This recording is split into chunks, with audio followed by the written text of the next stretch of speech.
Okay, dokie people, how you Yeah, darn?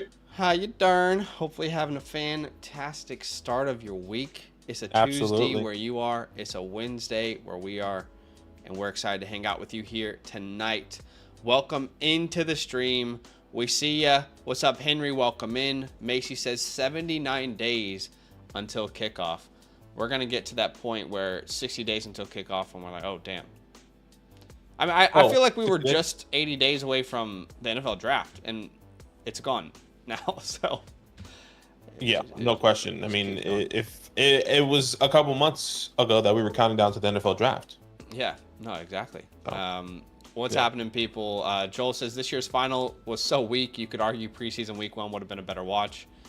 Yeah, actually, so it's interesting because I think it was a really good postseason, really entertaining, but the finals was super boring. Yeah, it's just because the Knicks weren't in it, The really. Western Conference was like so fun to watch every single round. The Eastern Conference had some good, matchups, but the finals was really boring. What's up, Sean? Welcome in. He says you've been gifted 1 year. Uh, Zach, Casey says Zach and Badaki, how's the weather down under? We're all about to have a heat wave over here. It's cold. It's cold. It's cold. Yeah, I think it's like in the 50s, and that's cold over here, you know? It's like 50s, but it's different because in Australia there's no insulation in the house. So, It's currently 53 degrees where I'm at. and It's going to be a high of at night it 60 gets to today. like 40s. Yeah, But in the night it gets 40s, but yeah, there's no insulation in houses in Australia, so exactly. So it doesn't sound cold, but without any insulation whatsoever, it does get quite cold. Sean says 95 in Chicago. What's up, Maddie? Welcome in. TX, what's Gucci? Welcome in. This is Dynasty, brother. This is Dynasty. What's up, Sparrow? Shane, we see ya. Jordan says cinnamon. 92 degrees in Massachusetts. What up, Styles? Welcome in. Why everybody hating on Tatum? Y'all think not a Celtics fan? So, I have no hate towards anyone like in this playoff run. I was annoyed about how much Luka was complaining to the refs, but that's a different story entirely.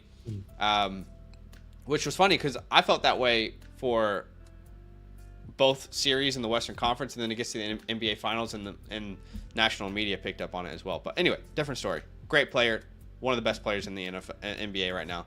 But I think the reason people are hating on Jason Tatum right now is because it felt like all of his post finals, like when they won the finals, it felt like everything he did, he tried to like rehearse it in a way. They were interviewing him after the finals, and it just felt like he was taking things from other iconic players in NBA history when they won a finals and trying to like replicate it. So I think it just felt calculated from people. I don't care. I'm happy for the guy. He won a finals. Like, how many people can say they've done that? But, yeah. there was one with Kevin Garnett, his interview, that it looked like it was kind of like, that looks very similar. He's using the same line that Steph Curry did when Steph Curry was winning championships. He was taking the photos like Kobe. I know he's a big Kobe guy in the locker room. I don't know. I don't know. He also, at the after party, did a Kanye West quote. I guess we'll never know. I thought that was funny, but people hated on it. I guess that's why people aren't a big fan of it, but it is what it is. It's not original, really. Yeah, I think people want some originality. Like what's your thing gonna be? What's up, Alejandro? What's Gucci? What's up, Levi? No worries, man. Hopefully you guys enjoyed that running back video. Yeah, Scribbles is in the building. Keegan's in the building. Tatum is a meme. All right, guys. Thanks for joining us. Do us a favor. Hit that like button as the stream is starting. Little update on our road to 15K. We are Fox Sports. We are about 34 subscribers away from 3,500. And when we get to that point, we will be 1,500 subscribers away from 15K. I don't know if that's possible this year now that the Dynasty hype has kind of died down for the most part and people are focusing towards redraft. But, man, that would be incredible to hit 15K this year if that is a possibility. But we appreciate everybody who has subscribed. People just want Tatum to be himself. I get that, Hunter. What's up, Mighty Booch? Welcome in. How are you doing? We appreciate y'all big time. Link will be in the announcements tab. Yes, link will be in the announcements tab. So we will play Would You Rather to start the stream, but we are doing a Dynasty startup mock draft. And let's say people want to join that mock draft, Badaki. How can they actually go about getting into one of these drafts with us? Yeah, guys, as you already heard, a little bit of a different setup. Join our Discord, link in the description, and the link is going to be in the chat. I'll put it here in the chat for you guys. Join our Discord, go to the Fantasyland tab there on the left side of your screen with the orange footballs. It was content releases, now it's announcements. Okay, just consolidating the Discord here. So go to announcements. Once again, the Fantasyland tab, announcements, and that's exactly where you can join each and every mock draft, whether it's on the Dynasty channel, on the redraft channel, or any other links that we put out, whether it's videos, it's all going to go here. Okay, so I'll keep that in mind as we move forward, and I'll definitely join this mock draft once I get that link. And there we go.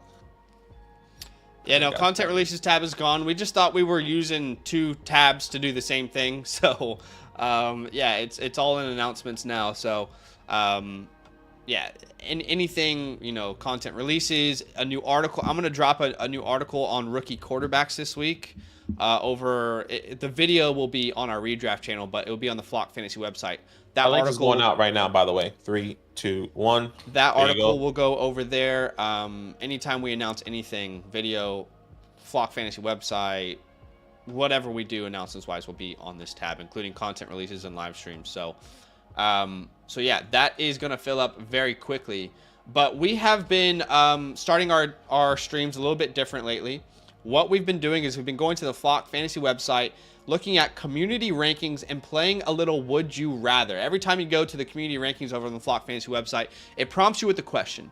And it's basically trying to get data points from you to help us construct our community rankings.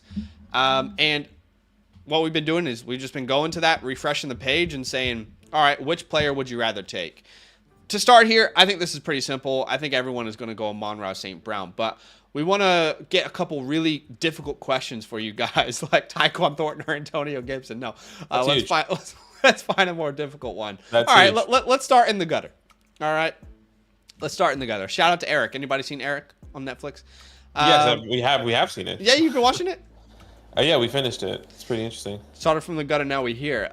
So Devontae Walker, Jalen Hyatt.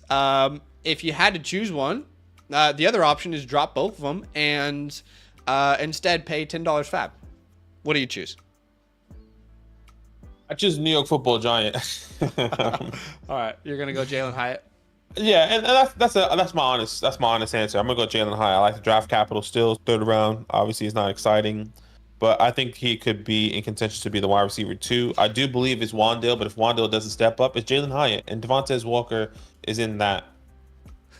I guess technically he can be something, but you know, Jalen Hyatt is more of that deep threat. So maybe he's a Gabe Davis, and I'm not necessarily sure what I believe in Walker after, you know, watching his tape. So I'll take a shot on Jalen personally. UT says I'd prefer the open roster spot. Look, these are 2 players that you and I were much lower on than consensus entering the NFL draft, and it's 2 players I can confidently say we don't really care about. So I'll take Hyatt, I guess, because he's not on an offense that has a rushing quarterback throwing the ball. Tyler Lockett or James Conner. This is for the vets out there. Here's what I'll say. To me, I don't know that you can really start Tyler Lockett. Like we're like the first year out where we really don't know if we can start him anymore on a consistent basis.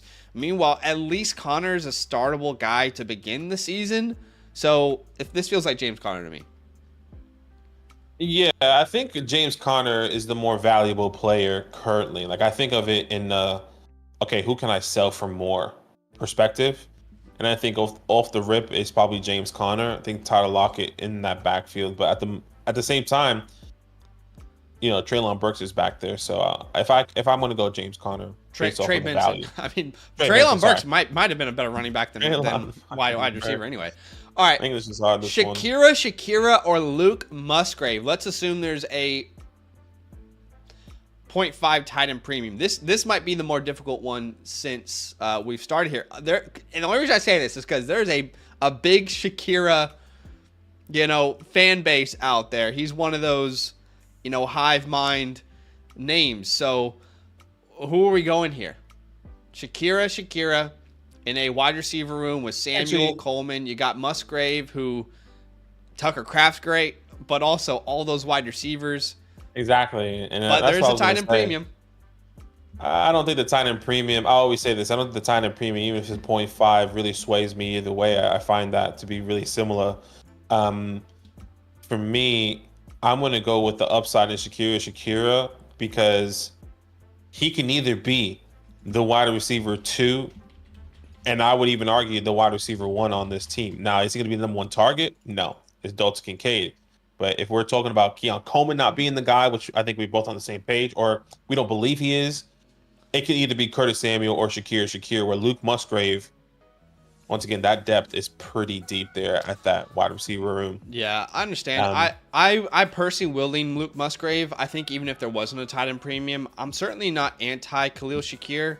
You and I, we liked him. He was one of your guys for sure. Coming out of the, was he at Boise State? Yeah, Boise State, yeah. But Luke Musgrave, round 2 tight end, which has a 42% hit rate for a tight end in their first 4 years. A hit rate meaning top 12 finish. And, before he went down, I know Kraft did his thing when he was down, but before he went down, Musgrave was a decent play. Like, if you were someone who didn't have a consensus top 12, he was a fine one to just kind of throw in there. I still think his athletic profile, he profiles as someone athletically that can be one of the better, tight ends in the receiving game in the modern day NFL. So I just think he really fits the modern day NFL. And the dude is just like a Herculean type of athlete. So I'll take Luke in the long play there. Tank Bigsby are a third. I'd rather have a third. I don't know what people would say to that. Let's get one more difficult one. Let's get one more difficult one, and then we'll go to the mock draft here, because these are fun conversations. Well, I think we'd all go Jermaine Burton there. I don't want to speak for everyone over Kraft. Okay, I think we'd all go Jermaine Burton there as well. Give me one juicy one. All right, this is juicy. How about it? Alvin Kamara or Mike Evans? Dynasty Superflex League. We'll stop on this one. What are you thinking here? This is interesting. I think I might go Evans. The security with that contract extension. Alvin, yes, he's on the downturn, but I think if I have to say, I'll say this. Mike Evans, because I think I can get more out of what I can get from Alvin, but Alvin this year. That's how I feel comfortable with. But give me Mike Evans in the long term. Yeah, so Alvin Kamara is obviously a difficult asset to evaluate right now with his age. Meanwhile, Mike Evans coming off a really good year, gets a contract extension. I do think it is Evans as well. Maybe we'll get a more difficult one here. This feels like Ramondre pretty comfortably. Okay. No, everyone's going to pick Stroud. All right, well, we tried. Let's go on to the mock draft. We try. But if you guys want to do that, would you rather? It's on the Flock Fantasy website. But all right, we did get a super chat from Arthur. He says Bateman over Jamo, Bateman over Jameson Williams. So, yeah, I could see both of those guys. I think they cancel each other out, really. Having a decent year, but I would still choose Jameson Williams. I think I prefer to be in that passing offense, even if you're not a top 3 option. Whereas with Bateman, it's just, I don't know. We don't even know how many times we can start the wide receiver 1 in Baltimore, So I definitely get it. I think it's so difficult. Yeah, it's so difficult because J-Mo hasn't been on the field for so many other issues outside of injury, outside of his rookie year, right? The ACL. I think we already knew that. Mm-hmm. Bateman hasn't been on the field because of injury. I feel like there's so many other things outside of injury that is hindering Jameson Williams, where we know it's Rashad Bateman's all injury. So I think it's hard to really navigate that. The difficult part for both of these guys is, like, oftentimes in Dynasty, we like to use like historical data or hit markers to predict future success. And for both of them, they had some pretty uncontrollable things in their first 2 seasons. Jameson coming off of the ACL wasn't really himself in year 1 reception. Bateman in year 1, injured for most of the year. Year 2, they bring in Zay, probably year 3, they bring in Zay Flowers. But I still have a little bit more belief in Jameson. I think they're both really good players, just haven't had a chance to really stay healthy and stay on the field. All right, so PPR, Superflex, tight end premium. There is a third round reversal. Superflex, like I said, let's get this startup draft going. Do us a massive favor. Go ahead and hit that like button and show some love. I think the real question, Badaki, is if we were doing a rookie draft between those two names, Bateman and Jamison Williams, and I said you can choose the 302 or one of these names. I think I'm going the 302. In this year's draft, yeah. This year's draft. Yeah, 302. I mean, that's a lot of good talent there, you know. Lloyd, we saw Lloyd, the Right. Malachis, the Bakers, yeah, the Wrights. We've seen a lot go at that 302 there in the past, so I'm not questioning it. Yeah. Very low expectations for those names for sure. Of course, I pulled up my rankings on the opposite side, and it finally gave me a good would you rather. Love that. But you go Hurts at the 104. You know, as much as I love CJ Stroud, I don't know that it should be consensus that Stroud is like definitely the answer over Hurts. And I'm someone who's not like a massive Hurts guy, but what are the odds that Hurts is not a top 5 finish at quarterback in both per game and season finish numbers this year? Whereas with CJ Stroud, I feel like there is a chance he's not that guy because he's not going to rush for touchdowns like Jalen does. Yeah, I can see that. I think the rushing upside with Hurts is exciting. My argument, I think not even my argument. I think the argument I've seen a lot in the community is, and which I definitely brought in videos and points, is that people are believing that Saquon Barkley is going to be taking a lot of those touchdowns away, and even if it's cut in half, that's a pretty significant. You know, he scored 15 rushing touchdowns this past year. I mean, 15 alone, 15 times 6 and divide that by half. It's a lot of points taken away, not including, you know, the rushing yard. So just those touchdowns alone. Wow. Joe Burrow goes. Is Joe Burrow consensus going after A-Rich? Because that's twice this week that's happened. Yeah, I think we've seen that multiple times. I think so. I can check on on Keep Trade Cut what that looks like. That's kind of crazy. You know, as much as I love Caleb Williams, it feels so risky to go Caleb as your first pick in a startup draft. And I love the guy, but doesn't that feel like so risky? Anthony Richardson's actually before Joe Burrow on Keep Trade Cut specifically, so it's just here that we've seen. Oh man, that just feels like too much risk to take on. I'm gonna try a different strategy today. I'm just gonna try something. All right. Sure. I want to see what this is like. Third round reversal. I typically would never build a team this way, but I just want to try this. But as much as I love Caleb, it feels so risky. Like I almost feel like I should have gone Jordan Love there or something. So Jordan Love and Kyler Murray come off the board, and Caleb Williams is still there. Man, I thought you were gonna make the decision for me. Oh my goodness. Do you have I guess we'll wait and see what that looks like for you. I'm telling you, man, these things just don't reflect well sometimes. All right. It's really between Caleb and Amon-Ra here. And a couple other quarterbacks, but I guess I'll grab Caleb. This is crazy. On my end, it shows hand the man on auto, but he didn't get auto picked. That was weird. No, he didn't. Like I said, not what I would typically do, but hopefully people understand that the point of a mock draft is to try different things. Yeah, no question. So we see Amon-Ra St. Brown off the board at the 203, then Marvin Harrison Jr. at the 204. UT says, I like A-Rich over Burrow in a startup. Only one team wins. Yeah. You can win with Joe Burrow. But sure.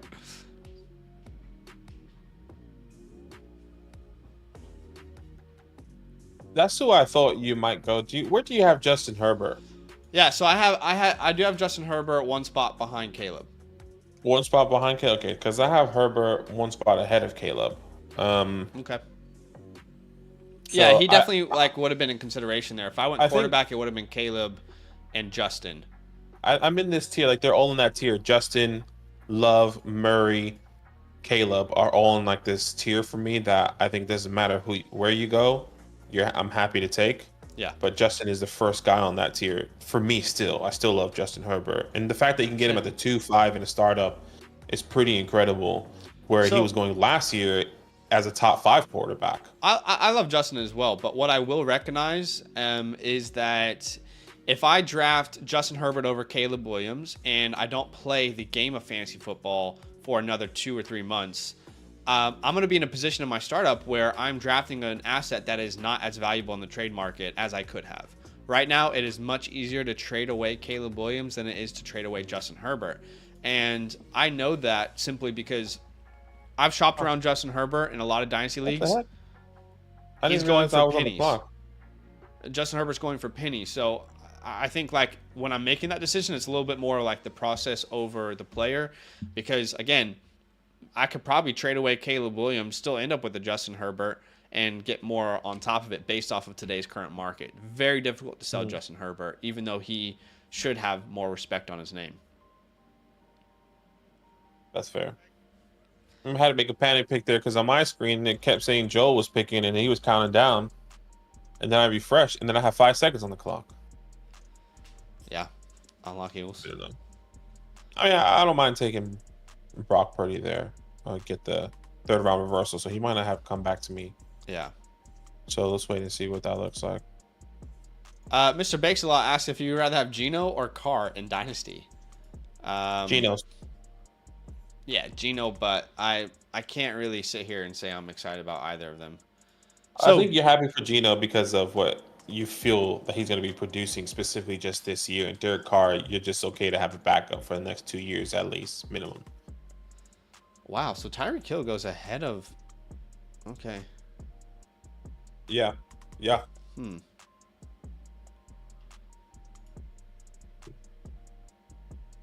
Yeah, I know I said I'd try something different, and I hate it so far. Just want that to be very clear.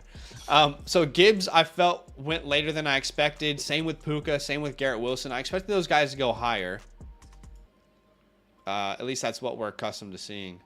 Sure. But I wanted to try something different. I can confidently say I hate it. We got a lot of uncertainty with Caleb there.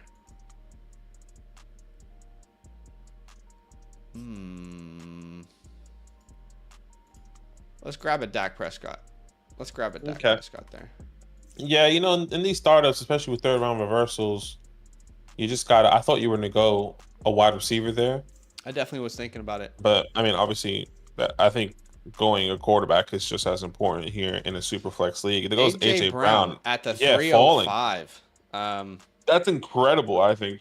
Excuse me. Yeah, that's a ridiculous start here for teammate. Teammate is absolutely murdering this draft in the best way possible. I agree. So having him fall to that spot seems really exciting there. Nico said, my thought process on the pick, I'm assuming Anthony Richardson is who he's talking about here, is that I can get a safe, high floor quarterback at the reversal. Wanted the rushing upside of a Rich. Okay. Sure. Fair enough. JW says JJ in a first or Herbert in a second. And I'll just say this. Based off what I've seen in the market, I don't expect you to be able to get Justin Jefferson straight up for Herbert in most leagues I'm seeing. So I think right now there's more valuable assets are JJ in that first round pick. I mean, just look at the difference in this draft specifically. 108 and the 205. What's that? An 8 spot difference. So that's pretty significant value there. Nearly a whole round later, that you can get Justin Herbert. I'll take Drake London here.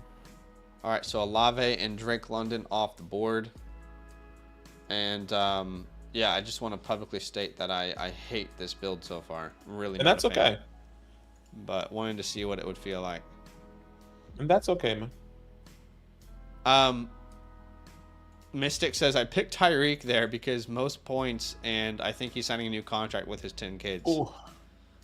Yeah, I mean, I think AJ Brown's still giving you that elite ceiling. I get it, but you're choosing a 30-year-old over a 26-year-old. But I mean, I understand. Obviously, like this year, no one's going to take AJ Brown over Waddle, but they're both going to be round 1 picks, I think, in a redraft format. Not that age matters drastically, but certainly once you get over the age of 30, we start to get a little concerned, you know. Yeah. Brandon Ayuk comes off the board. Tua comes off the board. Brandon's on the edge here with Patrick Mahomes, Garrett Wilson. And I'm glad I was eyeing Garrett Wilson on the comeback before I had to make the panic pick. And I was thinking, okay, maybe I'll wait and see what quarterback comes back to me, which it could have been Tua, right? It's not terrible if I had Hurts, Wilson, Tua. But I feel more comfortable, I guess, having to reach just a little bit and getting a Brock Purdy, which is not really that big of a reach in my ranking specifically. So, Mystic said, "Oh my God, I forgot Tyreek was 30 years old." That's all right. Like I said, this is why we mock. I tried something different. Absolutely hate it. This is why we mock, baby. Hey, do us a favor, guys. Go ahead and hit that like button. Like goal today is 75 likes. We are only 25 likes away from that goal. So be a friend, help the channel grow, and smash that like button. So Ayuk, Tua, Jonathan Taylor, Roma Dunze, Nico Collins. I'm surprised Nico went that late. Is that crazy to say? That is not crazy to say. He's a wide receiver 16. I guess that's probably his market right now. For me, he's significantly higher, so I would have taken him. I would have taken him ahead of some of these players. But I'm a bit bullish on Nico. So yeah, Ayuk's off the board. Sparrow says he was hoping Nico fell to him. Man, these wide receivers is interesting right in this range. Mm-hmm. Yeah, lots of good options. I'm trying to figure out where I would go here. I feel like I have to pivot to...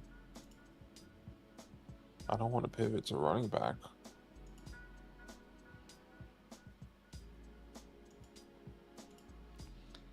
Oh, man, I don't know what to do here. My rankings say I should be going technically DJ. So I'm going to do that. And even if it doesn't feel right, let's follow my rankings. And then I can always adjust. DJ's someone we should bring in a buy, sell, hold video at some point. You know, after doing some research on rookie quarterback. DJ ranked for you? Out of curiosity. He's my wide receiver 16 at the moment. 16 4, for me as well. 5, 6, After 7, 8, doing some research on rookie quarterbacks and their ability to produce, you know, top level wide receivers in fantasy, I am more concerned about the Bears just overall. I'm a little bit concerned that in redraft and best ball, we are overvaluing some of the Chicago Bears. I'm a little concerned about Jefferson. I know not everybody is, but just if McCarthy is going to play the majority of the games, which right now the indications are that he isn't, then his current ADP in best balls like wide receiver 4. There's a couple names that are a little bit concerning when you look at the history of rookie quarterbacks and their ability to produce top seasons for a wide receiver. So I love DJ Moore. I think he's right there in that range for me amongst all those names, though. What do you what was it? 5 quarterbacks that went in this draft? Yep. Mm-hmm. Right. You had Caleb, Jaden. You have Penix, McCarthy, and Nix. Who are the top 2 quarterbacks that you feel comfortable in producing fantasy relevant wide receivers? Because if you feel the same way about that for the Bears, would you feel the same thing for Jaden Daniels and Terry and Jahan? So here's the thing. That's a completely different story because Jaden Daniels is being drafted as a wide receiver 30 to 35. You're taking DJ Moore quarterback as a Or top. sorry, right, DJ What? Moore. You said Jane Daniels is being drafted as wide receiver 35, so I'm assuming you're saying Terry. Terry McLaurin is being drafted as a wide receiver Right. 35. DJ Moore, you got to draft somewhere in the teens at best, or like wide receiver 20 in best ball. So the ADPs are completely different. Your expectations should be completely different. And based on like history, which I'll bring in a video here, I feel more comfortable with McLaurin's ADP than DJ's for sure. And also considering Terry's got no one to compete with for number one targets. It's not even a question looking at that wide receiver room. When you look in Chicago, there are so many questions to ask. Yeah. I think I feel the same way about Terry or Keenan Allen.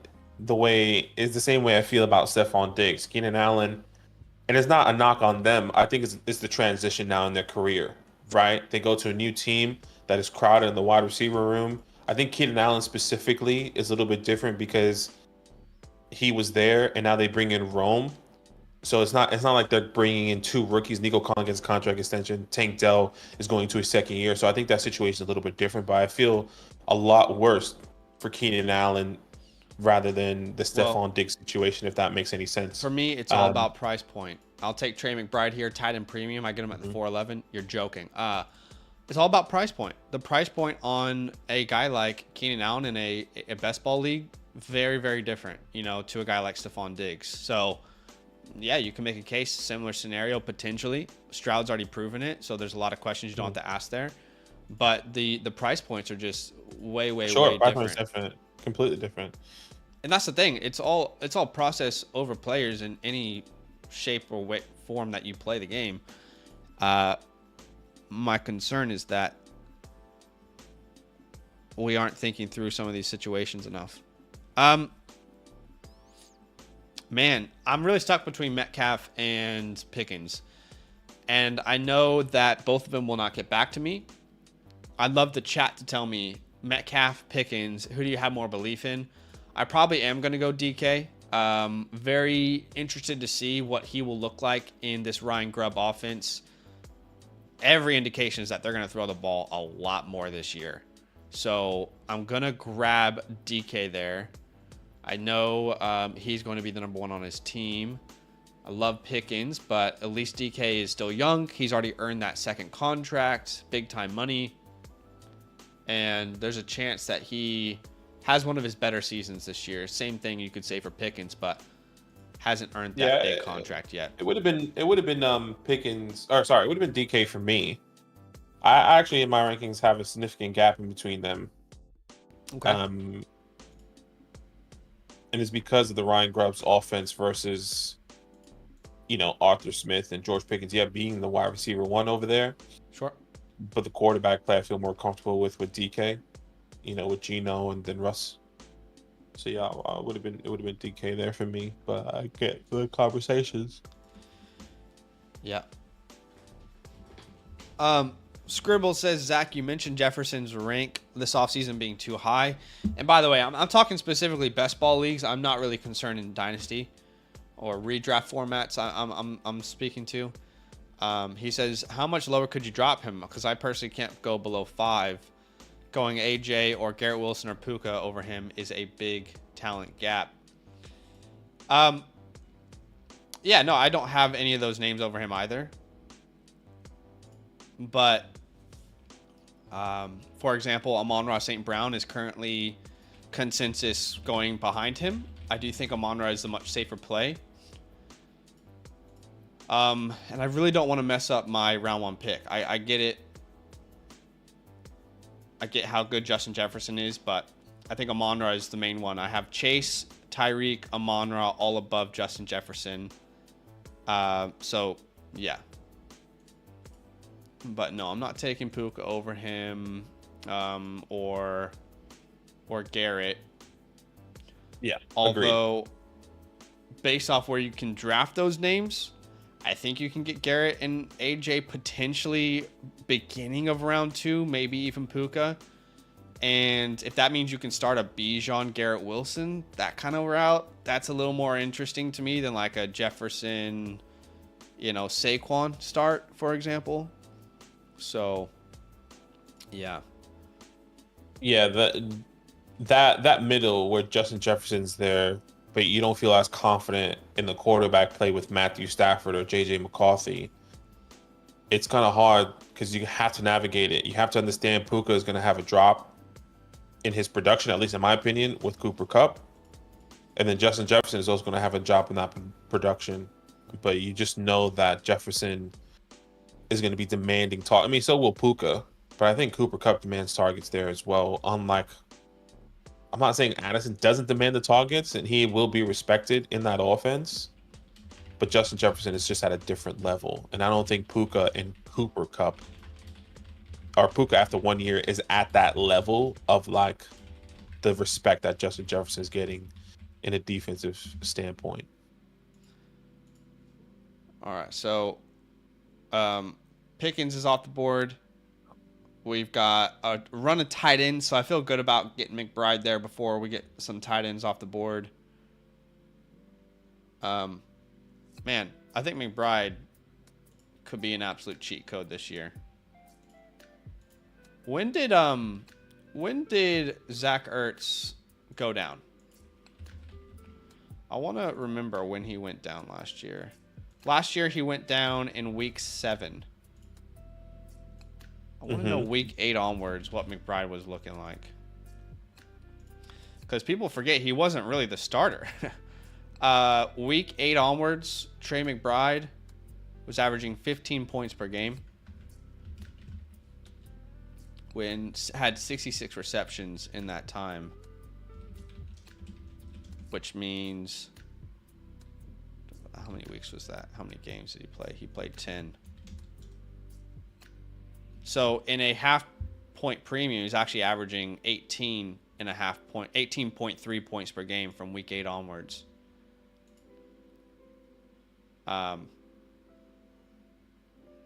Which is something that I'm not gonna say is realistic, but that 15-point mark seems very realistic.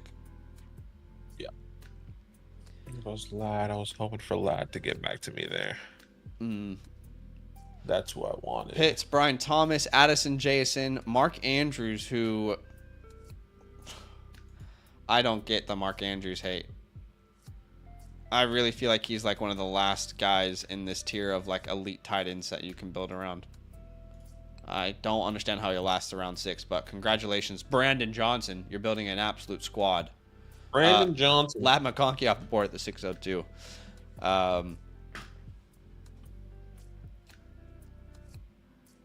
UT says, how does one wide receiver through 5 rounds feel, Zach? No, it feels gross. I told y'all it felt gross pretty much the second I tried this.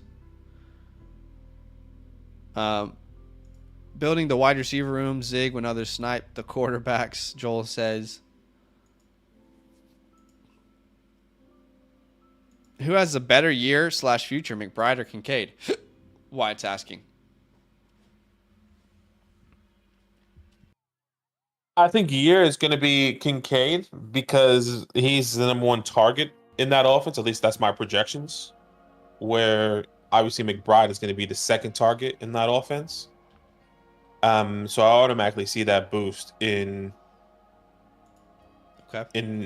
Kincaid just based off of situations that are happening around him. Yeah, as much as I love Kincaid and as much as I love Marvin Harrison, I'm not personally expecting like, how do I say this? I'm not ruling out the possibility that McBride is targeted just as much as Marvin this year in Marvin's rookie season. So I wouldn't label like Marvin or McBride the automatic like number 2. I still think McBride is going to see a really good amount of targets. Some weeks I think he'll out-target Marvin Harrison. So, but ultimately, I do think McBride has showed you everything you want in a tight end that you're going to build around. You know, his 2nd year in the league, he's got the draft capital in round 2. I know Kincaid went round 1, but he's shown you everything you want to see at this point. So, but both are great options for sure. Yeah, I think both are great options. Just depends on who you would rather have. And I think all the situation around them is pretty. You have to keep in mind what that looks like because Dalton Kincaid and McBride didn't get work until the second half of that season, essentially. And McBride's opportunity came when Kyler Murray came in, and if I'm not mistaken, Hollywood went down. But I could mean misreading that again. Hollywood went down, I think, 2 games into Kyler coming back. Yeah. So then we saw the uptick in McBride. So, not saying that he I wouldn't don't have think got there was those a correlation opportunities. there, though. I think the correlation was Ertz went down, McBride is now the guy. I don't personally think that the Hollywood thing had a lot to play in it. When did Kyler come back?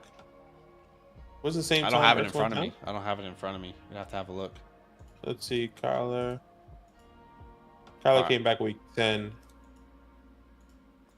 So yeah, Kyler came back week 10 and Ertz got hurt in he said week 7. So he had a big game in week 8. He had 14 targets. Gosh, imagine 14 targets. All right, so we got Deebo Samuel as a wide receiver too. I mean, could be worse. Still don't like the team at all. Hate the way this is built, but we're rolling with it. That's okay. Josh Jacobs comes off the board.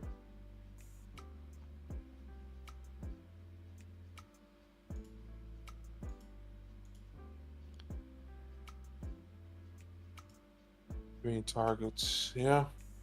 Mike Evans, and you back on the clock here. I am back on the clock.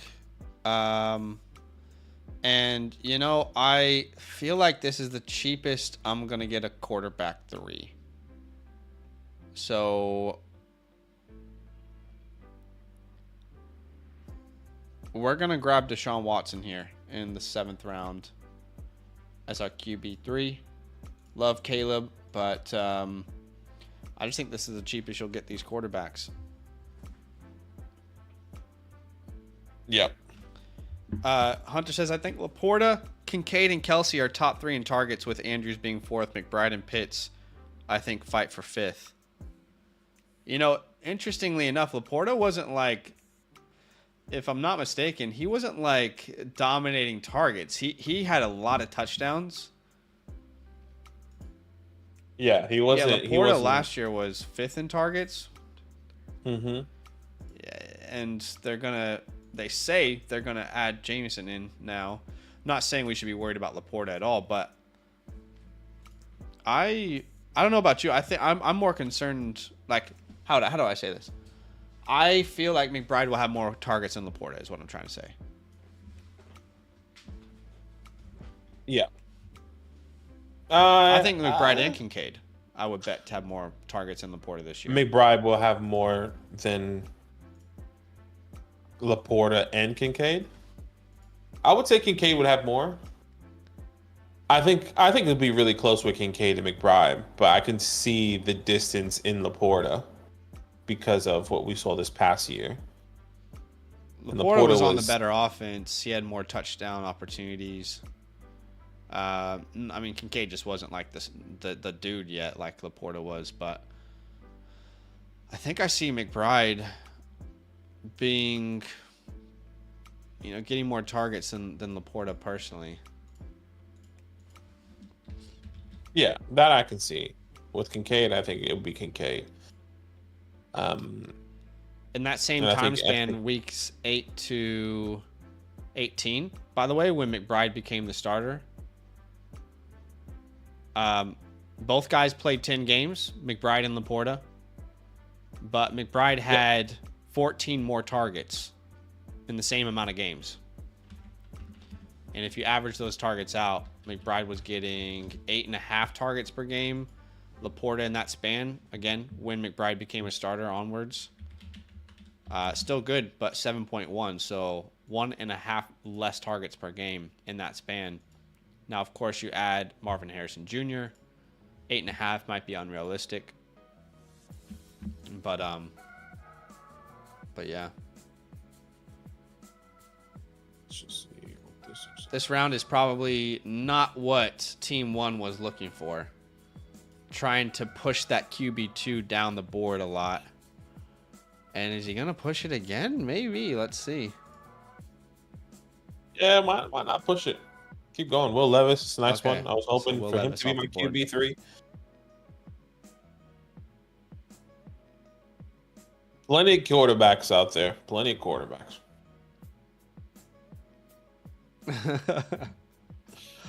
Is there? Plenty. Yeah, bro. Daniel Jones still out there. That's what I'm saying. Plenty of quarterbacks. That's the starting quarterback in this league. I don't know if you know that. Christian Kirk off the board.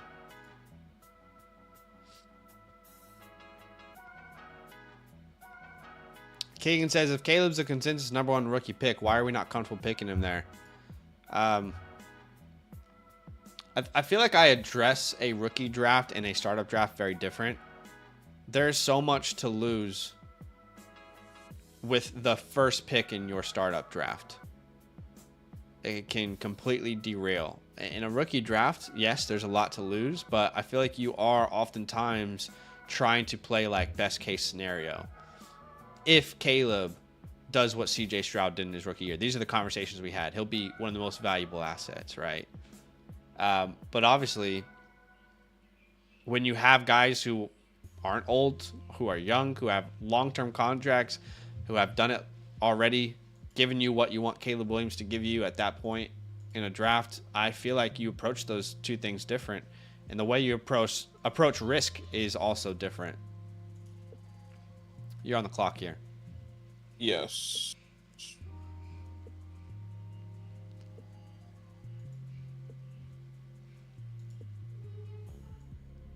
I might just continue to punt here. Let's see the wide receiver room where my ranking says I should go. Yeah, I figured.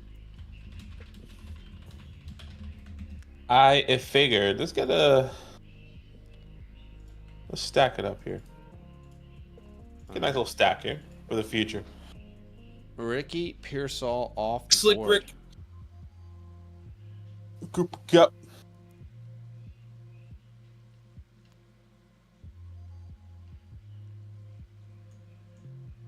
I was gonna go a different route. It was Terry. Terry McLaurin, a guy I was hoping what might fall to me. I do think he is of value right now. Michael Penix. I am honestly shocked that you guys let Joel do that. I mean, incredible move, Joel. Locking up that quarterback room. I don't understand why people let you do that. I know. But fair enough. Plenty I mean, we got quarterbacks two on board. teams right ahead of you who have no quarterback too.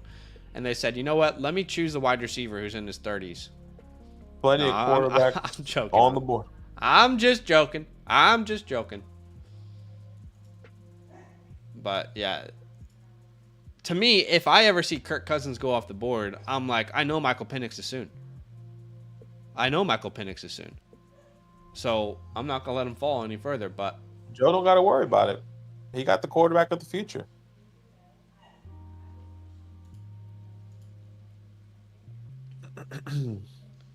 Just buy him again. Deontay, son of a bitch. Y'all are killing me, dude.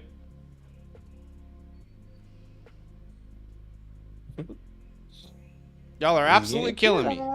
He's designed. Son of a bitch. He's designed. Get him. You're in the head. He's in his head. The two players he was thinking about. Now you're left with one of the best wide receivers on the Chiefs. Hollywood's still there. That's your boy. Didn't you draft Rice? No, you didn't draft Rice. Took the king. How do you feel about the Ravens jerseys? Completely indifferent. You know, I wasn't really a big fan of the Vikings whiteout either. Really? I liked it. No, I think it's gonna look clean on field, just like when the Bengals. See, I don't like know. after I the always liked the second white time the alternative. Bengals wore their whiteouts, I was like, All right. I think it was pretty deflating though because it wasn't like Joe Burrow and like the whole crew. It was Jake Brown. I'm pretty sure if I remember correctly, it was like we're not gonna see Joe Burrow and Jamar Chase in this. That's annoying. Because if I remember correctly, Jamar Chase wasn't playing that game, and it was a Thursday night. I'm assuming a Thursday night or Sunday night game, and it was the first time they were showcasing it. And Joe Burrow and Jamar Chase, if I'm not mistaken, was injured The or was game. out I that thought it game. was the game Tua got injured. Was that the Remember first when time? he That threw was up like gang signs? was that the year before? Did they release that the year before? I thought that was this year. Don't They even released remember. I don't even remember. that. That's the two of gang signs, man. Keegan says, question on Caleb again. If you guys take him and you opted for a young team build, would you feel better about your draft? I just think I it's guess a it's just going to be construction like clear. for Like Zach. we're Nope. not like anti-taking Caleb Williams, by the way. Like I drafted him myself. I think Zach is just more talking about the construction of the team that he has currently. Yeah, I'm just not a fan of the way I constructed this. I wanted to see what it would look like if I went Bijan there. You know, funnily enough, I don't have Bijan ranked ahead of Caleb Williams in my startup draft. Probably don't have him ranked ahead of Marvin or Amon-Ra either. Like I said, I was just trying to see how that felt doing that, and I absolutely hate it. But I have no problem drafting Caleb Williams at all. It's just when you have options like Jordan Love, Burrow, you know, Kyler, all these guys have already done it so far. It's harder to take that chance. I'm wondering, Caleb first pick to me would mean like a young team. Yeah, I get it. I mean, you can definitely build a young team, but don't forget to add names that you know are going to help you win right now too. So Matt Stafford comes off the board. Hunter has Bryce Young. That's who he's got. That's okay. Plenty of quarterbacks still. That's hilarious. I'm laughing at myself too, Hunter. I don't like my build, but we're all trying different things, I guess. TX is rocking with Stafford at quarterback 2. What should I do here? I don't want to. Hunter says I'm trying something out. I don't like it, and that's okay. Yeah. So we were talking about the Ravens uniforms. They're not bad. I'm indifferent. They're not bad. I'm not like obsessed with them or anything, but they're all right. This is Zay Flowers in it. I just like the logo. The logo looks cool, but I don't really care for like the purple. I do love the purple and gold mixture. I think they chose the perfect tones of those two colors. I'm gonna be really disappointed when they come on. It's just like a really muted purple. Like it feels like in these edits they just put the high contrast up. You know? Yeah, I get you. Yeah, I wasn't a huge fan of the Vikings white jerseys, to be honest. They just felt very dull, and I get it. Like the point is like a whiteout, but the number spacing is really. I think maybe this is it. Like the Aaron Jones photo. I think that was just skewed because of his jersey, though. It's just skewed because of his jersey. Like he was stretching out, so stretching out the number. No. Yeah, well, that's the most popular photo I've seen going around. Look, like I'm indifferent about them. They're okay. I don't know. Actually, what I think they should have done is added the yellow. Okay, see, they add yellow. No, there is no yellow. There's no yellow.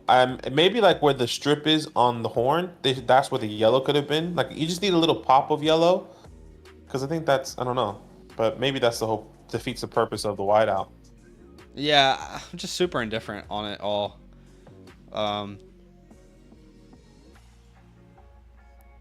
And I also just want Washington to change their uniforms to literally anything. Let's go back to the Washington football team.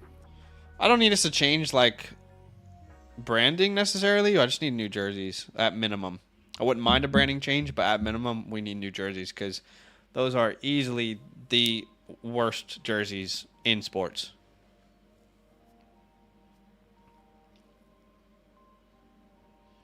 Maddie says he likes them. Yeah, I like them. I think they're Different nice, strokes for different folks. Am I right? Sometimes you got to stroke it just a little bit different. I watched The Boys yesterday. Finished Yeah. it. Finished the first 3 episodes. First 3 eps. It Episode was 2? typical. It was typical. Episode I saw it 2. now. I saw it and I was like, that's just like I'm not as surprised. I told you that. Yeah, exactly. I'm not as surprised that everyone was like, whoa, what's going on here? No, apparently there is a scene in this season where one of the actors was saying it's one of the grossest things he's ever done, and he was like, it's Huey, who's the actor. He was basically saying like he had during the takes he had to like stop because he was going to throw up. Oh no. But yeah, definitely not the way I want to catch pink eye. I know. A couple other ways I wouldn't mind doing it, but I guess there's nothing wrong if it's your own, you know? Like there's something wrong. You're upset. You're upset that you got it, but at least it wasn't somebody else's. Sure. I mean, that's the bright side of it. So Hunter's rocking with Bryce Young and Aaron Rodgers. Man. Which it's funny because this team is like, if you take out the quarterbacks, you're like, damn, that team is ready to win. It's so hard to find that balance. That's the beauty of a startup draft. A lot of people are getting into auction, and I do like auction. The only reason I'm really not I've never really gone into depth on like an auction startup draft is because I feel like one of my favorite things in a startup draft is trading picks. And you can't really do that in an auction. It kind of takes away that part of the strategy. And I know it's a different, strategy entirely, but I don't know, man. I don't like it. So Zamir White off the board. I like that pick. In fact, I was trying to get Zamir White myself with my next pick. But we're going to build a retirement home over here. We're going to build a retirement home. It's not that old. Come on. You got Henry, Kittle, and Keenan. Only 3 out of the 15 players. I looked at this team and I said, you know what? We got the young running back. We got like this 2 to 4 year window with the wide receivers. Let's just say F it and go all in, baby. Let's just see what happens. And my next pick will reflect the same exact mindset. He might fall to me the next round, but screw it. Welcome, DeAndre Hopkins. Love it. Look at that. Look at that team we're putting together there. Sheesh. Underwhelming. Bring out the weird chairs.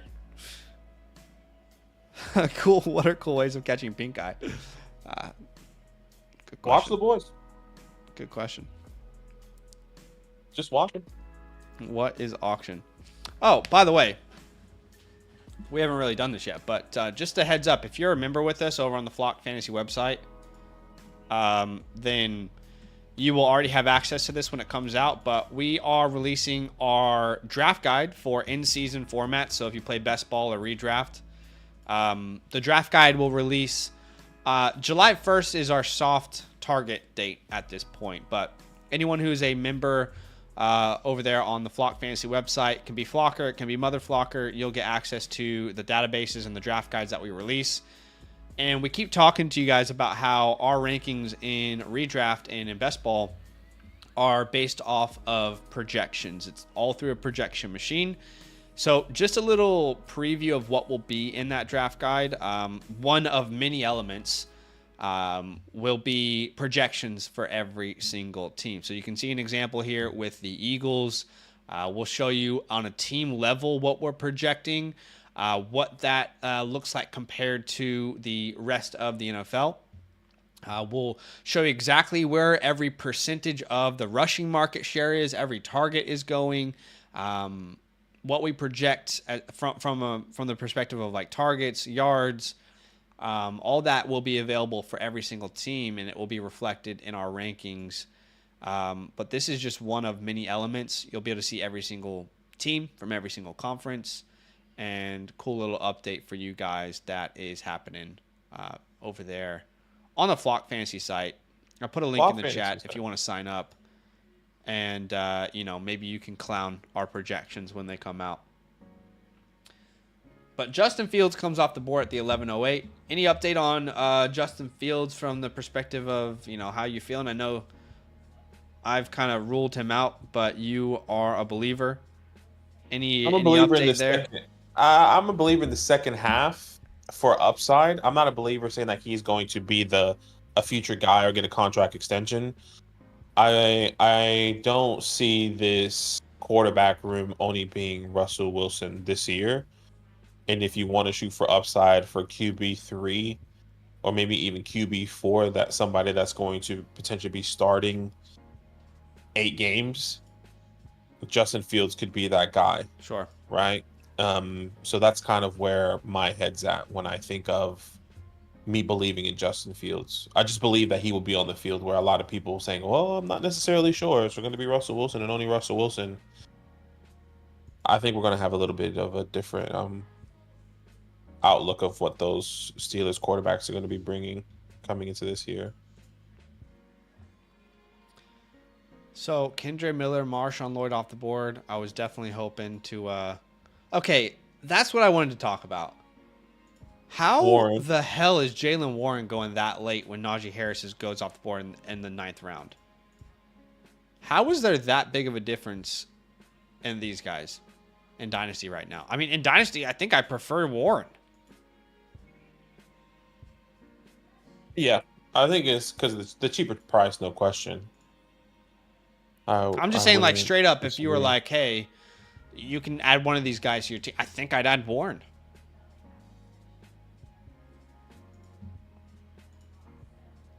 Yeah, I get you. I mean, and Warren technically had a higher finish, had more opportunities in the air. I think Najee had more tokes for sure. Okay. Where should I go? I should get some more running back depth here. I'm trying to see where I can go. Let's go with Jerome here. So some younger guys there, but I'll go with Jerome.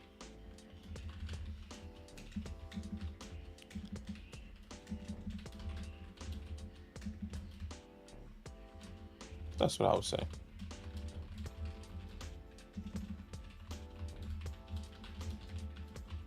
Warren was looking okay last year too. Yeah, I'm okay with that. Let's see what happens. And I got my QB1 and Daniel Jones. Y'all gonna be surprised, man. It's gonna be like 2022. Like, damn, Daniel Jones top 10 quarterback. He's a playoff quarterback. Sheesh. A quarterback that went in the 3rd round that has very similar stats and have the exact same playoff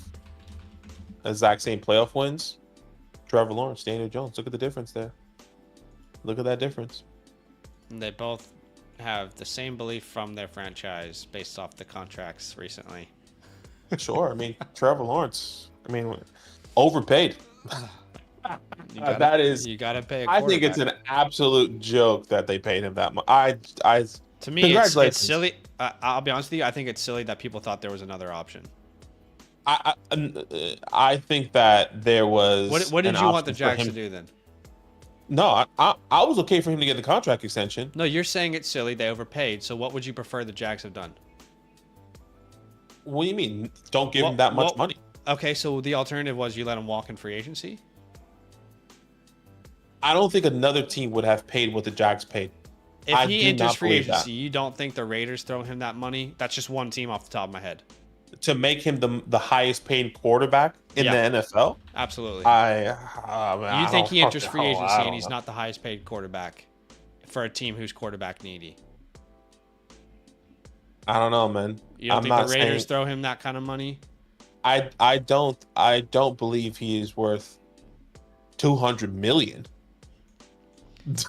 That is, Yeah. I think that's just a bit absurd.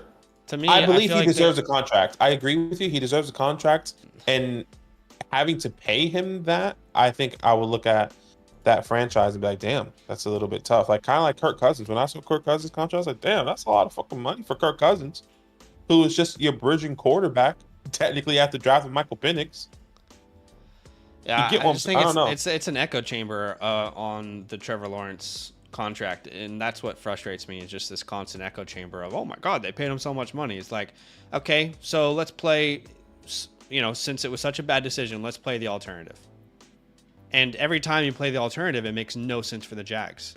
It's like, what did you expect? I don't get it. Like, and as we know this, every single year, the quarterback is going to get paid more. I mean, that's just the nature of the position. In 4 years from now, in 3 years from now, Ooh. like Trevor Lawrence would I be think what, Johnson there. That's 12th, huge. 12th amongst quarterbacks in money. So, to me, I get it. People see a lot of money, but the position itself, that's the nature of the quarterback position. Guess what? If you want a top 15 quarterback in the NFL, you got to pay him.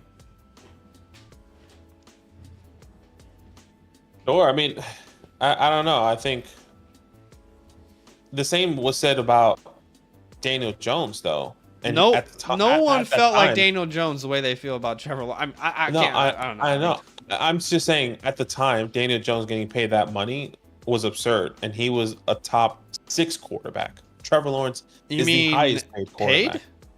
Yes, You're not paid. like talent wise. No, not talent wise. I'm not comparing the talent. I'm just comparing the money. I'm comparing at the time the contract that Daniel Jones got at 40 million. He was like a top 6 or top 5 quarterback paid at that time. I That hear was you. So clearly what before- was your alternative then, though? I mean, what was it? my alternative was to get another quarterback. Who would you have taken then?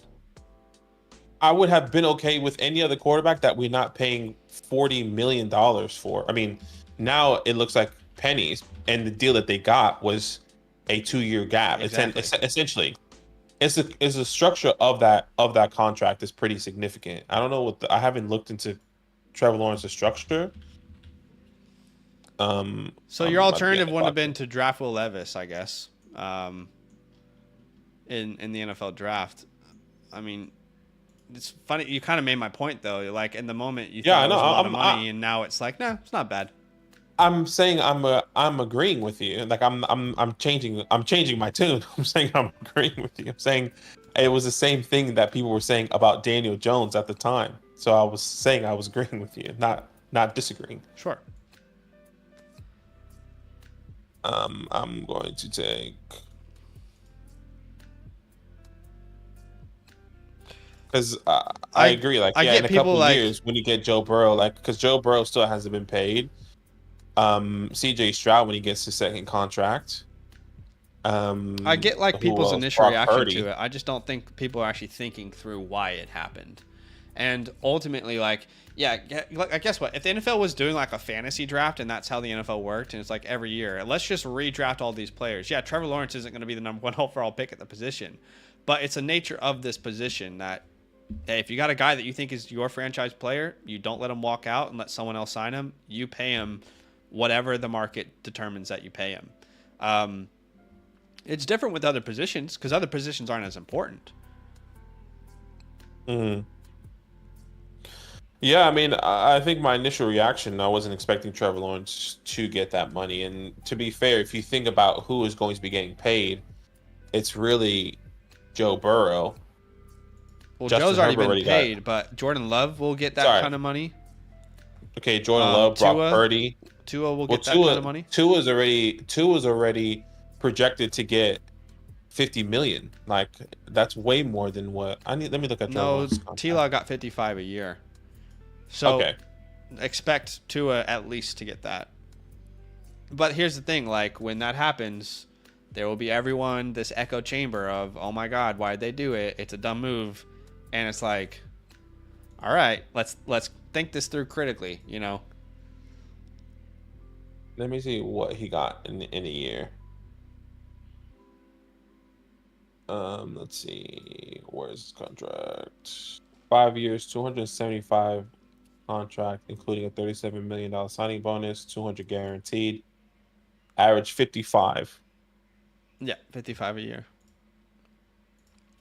Let's look at the quarterbacks contracts and what these averages are. All right, I'm gonna give. We're not gonna go through every single team. You're on the clock, by the way. We're not gonna go through every single team and like tell you how we feel about every single team. Okay, but I will tell you my favorite team of this draft. And I'm trying to find it as we speak.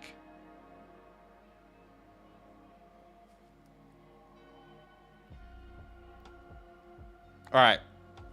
I think I know my answer. Curious what your answer is, but there's two really good options. I think the best drafted team, personally, is Joel. He got Jamar Chase, Waddle, Dell, Pickens. He's also got Montgomery, Spears, Wright, Eckler. He just added. Not the strongest running back room, but this is the way I like to build. Gets Kelsey in the tight end premium. Might be in. Look. I don't know. You can make a debate on how you feel about Kelsey there, but then gets Daniels and the combination of Cousins, Penix. I think he had the best draft. Who do you think, if you had to guess, or if you had to give it, input on it?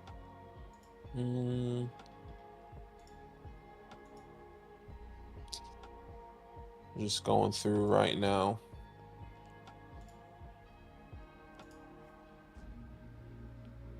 Just sheesh, everyone is drafting crazy. Everyone went a little wild with this one, including me. Everyone did. Everyone did go a little wild. I'm looking at my team. I feel like I went the most structured. Everyone was like kind of scattered everywhere. All right, I'm gonna grab. I like Brandon's team, which is team 1. Okay. I think there are a couple things I would have done differently for sure. I like the first 6 picks. Actually, first 8 picks I like. Patrick, obviously, Garrett Wilson falling to you at the 212, getting an RB1 with Roma Dunze, Jackson Smith and Jigba, Mark Andrews, and Amari Cooper, who I believe in a good veteran wide receiver that you can plug and play there with Roma Dunze, maybe not taking off. Will Levis, I think, is an underrated quarterback that, he let fall to him. Doesn't have his QB3, but that's okay. That's the risk that you take. I would have changed it up with Adonai Mitchell. I wouldn't have taken Adonai Mitchell. I would have been okay with the Pokes or maybe an Aaron Rodgers there. Along those lines. And you go upside with Kendre, Lloyd at the end there. So yeah, I'm okay with team 1. Like we said, we're not going to go through every team now. We don't do that anymore. It just takes ages. But 2 teams that we wanted to give a shout out to. I do think if the quarterbacks fell a little more favorably to him, I would have chose him. Like, if he was able to stack like Cousins and Penix at the 7-8 turn, I would have been a little bit more in. But still a really, really good team. Sean says Trevor Lawrence was number 1 overall pick, survived Urban Myers, and showed plenty of promise 2 years ago. If they still believe in him, it only makes sense to pay him now versus wait and pay him 2 times as much in 2 years, which is what the Cowboys are now dealing with. Cowboys could have extended Dak Prescott a couple times. They certainly could have extended him earlier in this offseason and saved some money. And now they're probably like looking at $60 million a year for Dak Prescott. And I think personally, again, I just think that's like absurd because Dak Prescott, you're going to move on from him. Why? He's 33. I'm saying like if you do move on from him, he's 30 years old. Sure. Right? What quarterback can you pivot to? What quarterback's going to come into the draft? Is he worth paying? So you're saying it's absurd that Dak is not re-signed? No, I'm saying I think it's going to be absurd that you're going to be paying him more than what Joe Burrow and Trevor Lawrence is going to be averaged. Okay. If you were to pay him, that's what I'm saying. I think that would just be absurd. Based off of his age, his production I think speaks for itself for sure. But I think paying a 30-year-old quarterback, making him the highest paying guy, and he's taking you there but not all the way. Maybe it's just time to reset because he's been your guy for how long? How long has he been with the Cowboys now? 8 years? Long time. I guess I'll ask the question again then. What's the alternative? I think the alternative is always to reset. Like that's the alternative. Then you got teams who like think. I think you can. I think it doesn't work. make like it just doesn't make sense for Trevor Lawrence. I would agree, but I think in the Dak Prescott situation, it makes sense to move on from your quarterback to get somebody else. So or trade him away. Who do they get instead, and how do they do that? That could be so many different ways. Tell me. I don't know the answer. The easy answer now is to pay Dak Prescott. Sure, that's the easy answer. But that is the easy answer for every franchise who wants their quarterback. Okay, so you're saying just move on. That's what doesn't work, though. How do you move on? Are the Cowboys going to be in a position to ever get a top 5 pick? Maybe ever? No.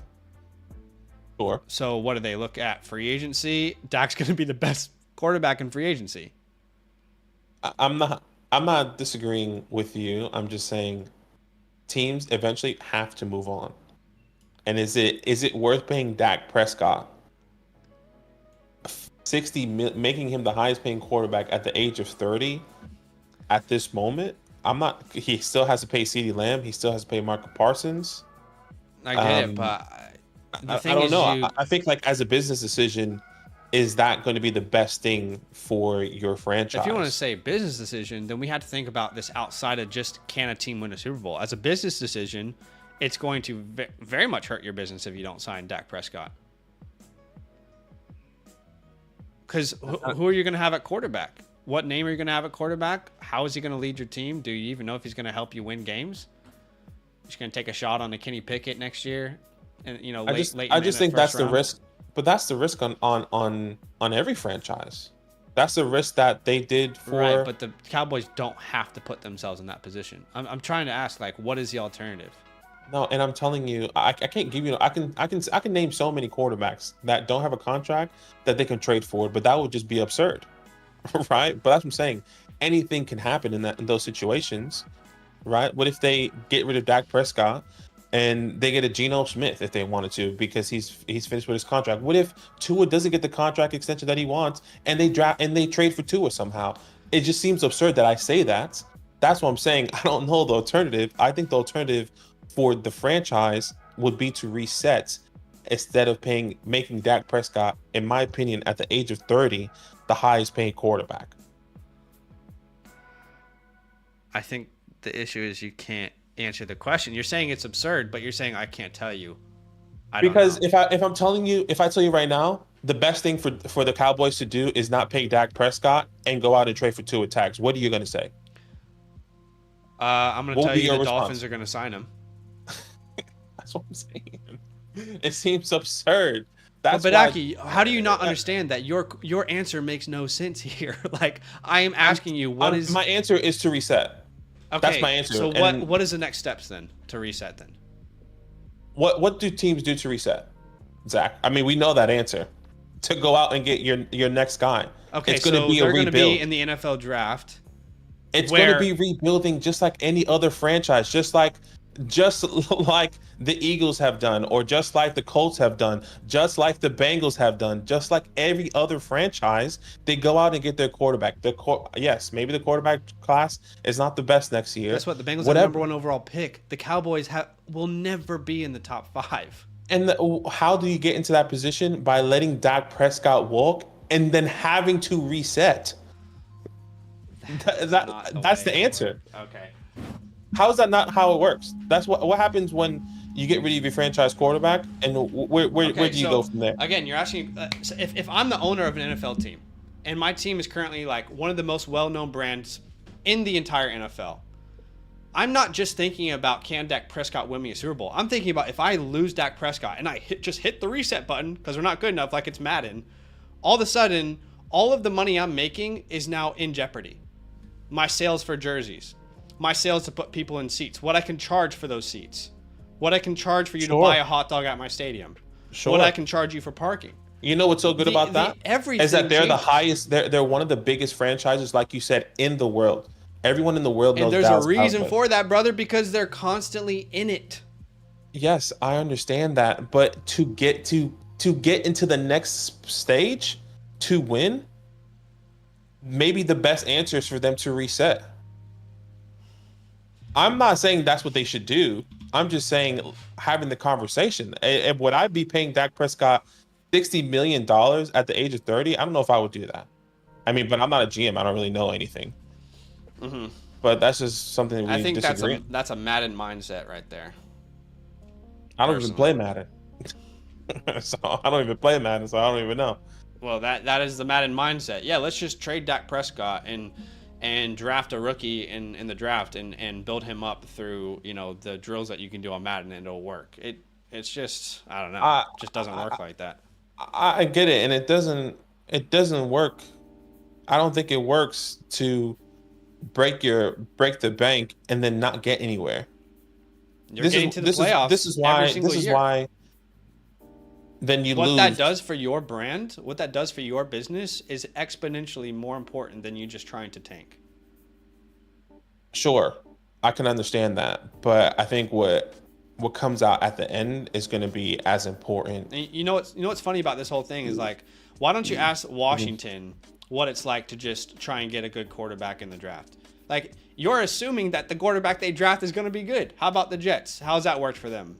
Well, just reset, guys. Well, Zach Wilson didn't work out. Sam Darnold didn't work out. A lot of for things Washington, don't work out. I'm sorry. Rest in peace, Dwayne Haskins. It didn't work out.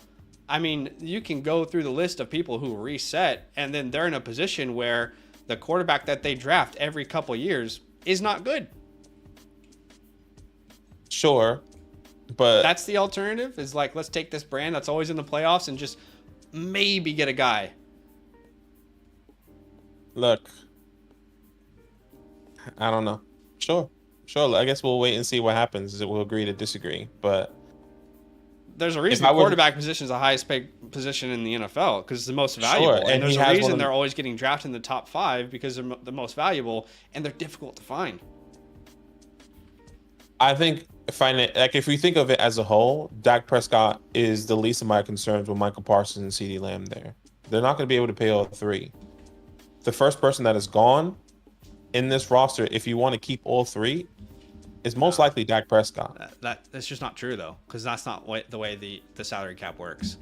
Otherwise, the 49ers couldn't keep everyone that they've kept. Yeah. It's the salary cap is a joke. There's always ways around it. There is always ways around it, and maybe this is the way of them extending this wait period time or not. I don't know. Look, I'm not saying Dak Prescott is going somewhere. I think a lot of people are saying that they should. I'm just saying that he could. I would not be surprised, and I wouldn't think that it would be the bad move if Dak Prescott is no longer on this team, because in my perspective, making him the highest paid quarterback at 30 years old, I don't think is the smartest move. But yeah, obviously there's a lot of other things that go into that. I think if you were the owner for the Commanders for 10 years, I think you'd feel a little bit differently. If you owned the Jets for 10 years, you might feel a little bit differently. Any team that doesn't have a quarterback that can take them to the playoffs, you live in that world for a while. Detroit before Goff, before Stafford, for all those years. The Chicago Bears for a long time. The Panthers owner is so desperate, he gave up the house for Bryce Young. I think you look at the alternative, and it's going to kill you. It's going to kill you. And I think this is kind of why I am a little bit more like, I don't know if they should be keeping him, because the alternative is, I guess you have to think about it in Jerry's perspective. Is the alternative better to always going into the playoffs and not winning the Super Bowl that he's been in for a long time? I mean, Jerry's won so many Super Bowls in the past. So maybe he's just like over it.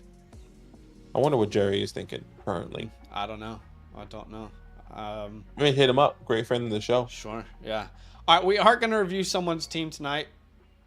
The great debate of Dak Prescott. The great debate of Dak Prescott. Hey, guys, if you want your Dynasty team reviewed by us on a live stream, it's very simple. All you got to do is become a Mother Flocker member with the promo code LAND. When you sign up, this is what our website looks like. I'll have an article out here in a couple days. You got our rankings, obviously, for Superflex, one quarterback. You also get the trade calculator, which you can customize to fit your exact team, your league, if you will. And then, obviously, you've also got the My Teams feature. When you load up, you can sync your team. You can choose what team you want us to have a look at. Let me see if I can show you an example. Sync all the teams that you want and then decide what team you want us to review. Click submit for a review and then give us some of the details that we need over there. But if you want to support the show, if you want your Dynasty team broken down on a live stream, check out the link I put in the chat or in the pinned comment or in the description. But obviously you get the team review, but also you get everything that you can see here. Let me see if I can show y'all. Here we go. Everything you can see here on your screen. So we appreciate y'all, everyone who is signing up, supporting, helping the channel continue to grow and everything. But tonight's team review is going to be for Joel, which actually he was in the draft with us. Yes, he was in the draft with us. I'm pretty sure he should still be here, hopefully. Joe, let us know if you're in. So we are going to go ahead and start his review here. All right, perfect. Team name is Hawktoberfest. Do you want to walk us through this this information here? Yeah. Sorry, I was just pulling it up here. All right, Joel says I'm here. That's awesome. He says, "Sup, motherfuckers." He says, "I'm in year 2 of a single quarterback, start 10, half PPR, start up to 6 wide receivers." He says, "I'm competing. Players I fleeced/acquired within the past year include, Kyler, Ayuk, Monty, Jason, Tank. Rookie draft has passed. I took Ladd at the 110, Pierce at the 2-3, Burn at the 3-6, and Guerrero at the 408. I have no depth at running back and questions at tight end behind Hawk. Love my wide receivers, but open to tearing up. A league overvaluing running back / undervaluing draft capital. There are 2 tanking teams. Rest competing. Thanks." Okay, cool. He says, just to clarify, clarify, yeah, PPR, half point premium. So okay, and it's a start 10. It is a start 12, or it's a 12-man start 10. Yeah, sorry. Okay, and the team is Hawktoberfest. If it's a start 10, then that means we've got 2 quarterbacks, 2 running backs. That's probably 2 wide receivers, 1 tight end, and then 3 flex. Yeah, correct 2, us. 4, 6. Let us know if that's right there, Joe. But his name was Hawktoberfest. Currently in the community, you are ranked 3rd overall, or 4th overall, excuse me. Oh, it's a single quarterback, so it's 4 flex. That's right. All right, so 1 quarterback and then 4 flex spots. Okay, understood. So, tight end premium, 1 quarterback league. You're ranked 4th right now. Walk us through this squad here. Yeah, 1 quarterback, Lamar Jackson, Kyler Murray is already phenomenal there at the running back position. David Montgomery, Derrick Henry, and then it kind of falls. You said you had Isaac Correndo. I'm assuming you traded him away and maybe dropped him for some reason, but that's okay. I think having Monty and Derrick Henry are 2 good win now running backs that I love coming into this year, specifically Derrick Henry. So that's a perfect running back room. I would say you would probably need a little bit more depth, like you mentioned. You have. I wouldn't call it perfect. Sure. Yeah. Look, it's not perfect, but I think it's a good enough running back room that you can compete. You just need more depth for sure. Yeah. He says I did make some moves. Screenshots in the flock chat. So why don't we look at that real quick? Yeah. Let's have a look at that. So the first move was he got Kittle and he sent away a first and Dulcich. Okay. Tight end premium, 1 quarterback. I'm not sure how I feel about that one. The second one, he got Collins and a second, send away Ayuk, a 3rd and a 4th, which I'm happy with that deal. The third one, he gets a first in return for Horrendo, Kirk. So that's a great deal right there. Yeah, that's a great deal, getting a 26 back. So I guess you kind of got that 26 back. Not yours specifically, but another 26. Yeah. And if I'm not mistaken, you did say one of the guys, you got Chicken and Claw. Didn't you say that they were? No, it was Joe and Champ that were kind of tanking. Yeah. I'm not Never obsessed mind. with the Kittle move, to be honest. I think with you already having TJ, I would have rather gone the route of trying to send a second round pick in some year for a tight end. You Sure. know, if I can go out and get, you know, a Pat Fryermuth for a second, you know, Dalton Schultz, even names like Cole Kmet, as much as I don't like him, I would have rather gone that route. Um, Evan Ingram for a second is perfect. Goddard for a late second. So I don't really love the Kittle deal, if I'm honest. At the wide receiver position, you can start up to 6 wide receivers: CeeDee Lamb, Nico, Tank Dell, Ladd, Jackson Smith and Jigba, and Ricky Pearsall. So obviously with Jermaine Burton, this wide receiver room is pretty top heavy with CD, Nico, and Tank. You have 2 wide receivers on the Texans as well. That kind of limits your upside on a week-to-week basis a little bit, especially with the question marks of who the hell is going to be being Yeah. this guy on a week-to-week basis when it comes down to the wide receiver room over there. But there's great high upside players in everyone from CD to Burton that I think we both love on this team. It just depends on when these guys are going to be producing and returning that fantasy value for you. Outside of CD and Nico, I would say in confidence with those guys. So I think there's a good wide receiver room. I think maybe what you can do is figure out some more consistent or more producing now players. And maybe what we can do is pivot off of Tank or Nico and maybe tier up or tier down again and get some more capital there. I was going to say it's probably not the best time to sell a Nico or Tank, in my opinion, just because there is a lot of unknowns. And I think this time next year, if Diggs does move on, you probably will regret selling one of those names. But we certainly can look at all of our options. And then we got Hawkinson and Kittle. Again, I don't really love that we gave up the first round pick for Kittle. I get it. You just said that you were stressing about Hawkinson, but I just think I would have gone the cheaper route there. Overall, a really good team, but we're only a couple injuries away from like worst case scenario. Yeah. You with me? Yeah, we are. I agree. You're a Derrick Henry injury away, a CeeDee Lamb injury away from really hitting the panic button, I think, with this team. Oddly enough, you'd actually be in a better spot if it was Superflex with having both Lamar and Kyler Murray. But not a lot of youth at the running back spot. And let's think about this starting lineup then. What's the ideal starting lineup? It'll be Lamar, Derrick Henry, Monty. And then at the wide receiver room, you can start at the 2 wide receivers, CeeDee Lamb and Nico. At the tight end, it will most likely be George Kittle in the first half of this season. And then the 4 flex spots will most likely be Tank Dell, Ladd, JSN, yeah. and Ricky Pearsall maybe. So with it being a start 6 wide receiver league, you've got 1, 2, 3 that we know you can start, 4 that we think you will be able to, or 5, excuse me. And then you're really hoping at this moment that Jermaine Burton is going to take a step this year, or Ayuk is going to get traded, because that could definitely change your team's fortunes for sure. Sorry to interject, I don't think there's something big that I'll be doing with this team at this moment. I think there are moves that you can make, but like Zach said, you are one injury or one player away from just being like, if everyone stays healthy and produces, this could be a winning team. But the fact that you're one injury away, I think it's best to just wait and see how these guys produce and then potentially sell them in season. I don't know how you feel about that. If it was me, I'd be looking at where I could improve, because I just, either way, if I want to get younger, if I want to get more bodies in there, I need it. And I think Lamar Jackson is the first name that comes to mind.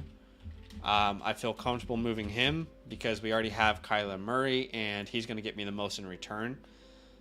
With CeeDee Lamb, with it being a start 6 wide receiver league, can I tear down from him? And there's a couple names that I don't know if you feel the same way. We might have a different mindset with this team that I can give you there. But I think you need to make some moves because if you're going into the season with this team, it's not a big problem, I'm not going to say, but I don't think you're a serious championship contender. Montgomery, there's a good chance that he loses some volume this year. I mean, if you look at second half of the season, Jahmyr Gibbs was getting a lot more of those red zone touches, a lot more of those carries inside the 10-yard line. Derrick Henry, we don't know how long he's going to be able to play.